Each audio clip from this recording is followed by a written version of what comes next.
Blake talked about the players only meeting that you guys had when you came back from Miami. Blake said that you called it. What made you feel like you needed to? Yeah, for me, I just felt like, it's easy for us to hang our heads after two tough losses. We knew the stakes. We had an opportunity to, have a share of the conference regular season title. So, we all wanted that. It was in our fingertips, and I didn't want anybody to be dismayed by, the outcome. We still have, tremendous opportunity in the tournament, and we just want to have our best foot forward moving forward. How would you gauge the temperature of the room during that meeting? I would say the temperature was great. Everybody was still locked in at the task at hand and understood that we still have goals in front of us and that we have the opportunity to continue to write our story. And that was the big takeaway from the meeting. Seems like things like that often a guy is trying to yell at other guys like, "Come on, get it together." But from the way you described it, it sounds like it was more about making sure everybody stays positive. Right. Yeah, that's all it's about. It's never about condemning one another and being down on one another. It's all about us moving in the right direction. And we took two tough losses. Like I said, it was right there in our fingertips. So just wanted to make sure everybody is still, in the right spirits moving forward.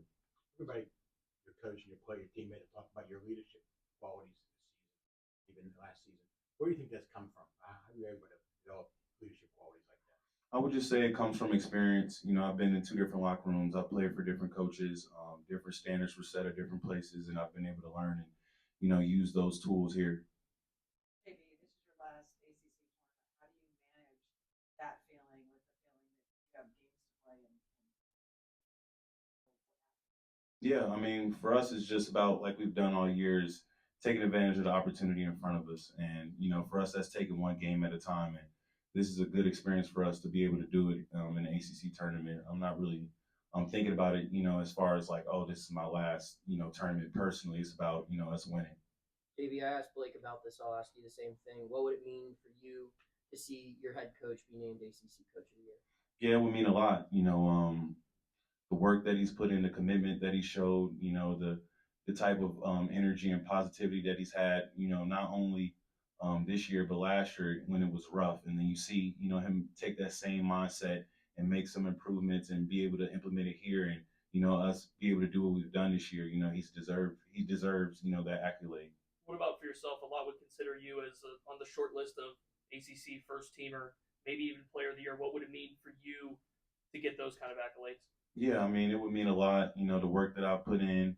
And, a lot of it just attributes to my teammates. None of this would have been possible without my teammates, without us winning. So big, tip my hat to everybody in the locker room. Jamarius, you talked about your postseason experience and playing in postseason tournaments, but there's quite a few players on your team that have had that as well. Nelly's played in the NCAA tournament. Blake certainly has played deep into the season.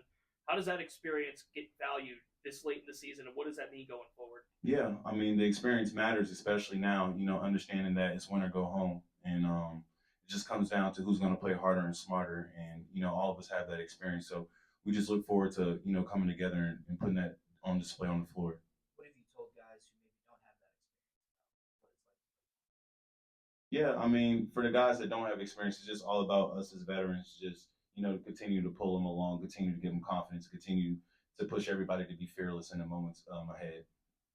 Marius, what do you guys do as guards to help out from a rebounding?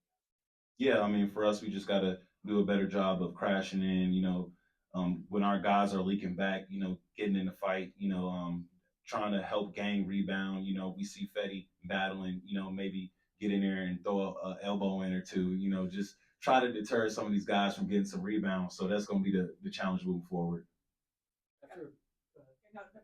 After a physical game in Miami, obviously the entire regular season now in the books, how are you feeling physically, health-wise? Yeah, I feel great. We got a great training staff. Vince has been big with my recovery. And, I feel pretty good going into the tournament. I'm pretty sure the rest of everybody else does as well. kind of going home again? Got a lot of people you're going to see on Wednesday? Yeah, definitely. It's another homecoming. So I'm grateful for, the family and friends that show up and support us. Jamarius, after the game on Saturday, Coach talked about emotions and how you guys were kind of handling with the loss right after. How would you gauge the temperature of that plane ride coming back? That's not a short plane ride to take back from Miami. Yeah, definitely. I mean, To be honest with you, of course, all of our hearts hurted. You know, like I said earlier, we felt like we had it in our fingertips. And you know, whenever you have something in grasp, and you don't be able to grab it, it obviously hurts a little bit. But you know, we can take this hurt, and use it as fuel. How do you balance? I mean, from here on out, it's one and done, right? Hmm. So how do you balance kind of the pressure that comes with that, with also trying to stay light, trying to stay loose, and keep things kind of lively? I mean, we got to do what we've always done, and that's continue to play together. You know, it starts there. We lose ourselves in the game. That's how we've been successful. Is we don't think about the outcome or anything like that. We just lose ourselves in a fight, and we continue to fight for our brothers next to each other. So that's only the mindset moving forward: is continue to lose ourselves in the game. With it being only one and done, do you feel like that gives you guys a little bit of advantage? It seems like this group kind of plays its best basketball when its back's against the wall. I mean, we have a lot of guys in our locker room that hate to lose, and it seems that we live for big moments. So this is just another test. In kind of the same vein, is there a little bit more pressure because of the fact that you guys have won a little bit and you have some expectations behind you as opposed to maybe last year? Yeah, I would say no. We just gotta do what we do, and that's play our game. And like I said, continue to pull in the same direction as far as the collective. I think if we do that, we'll be happy with the outcome.